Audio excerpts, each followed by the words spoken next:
আব্বা হ্যাঁ গাদা কি হয়েছে ক?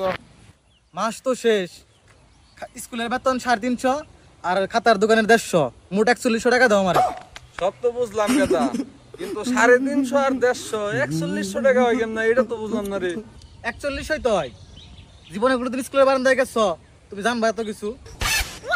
স্কুলের বারান্দায় যাই না ঠিক আছে, কিন্তু এই 350 আর 150 কেমনে 4100 টাকা হয়, এটা কি তুমি আমার বুঝাই দিতে পারবা? বুঝাই দিচ্ছি, তুমি বহো। তুমি এই যে দেখো, স্কুলের বেতন হইলো 350 আর খাতা কলমের দোকানের বাকি হইলো 150। তাহলে হিসাবটা তুমি মিলাও। শূন্য শূন্য কত হইলো? 0 0 0। এই যে দিলাম 0, আর পাশে পাশে কত হয়? পাশে পাশে 10। এই যে হইলো 10,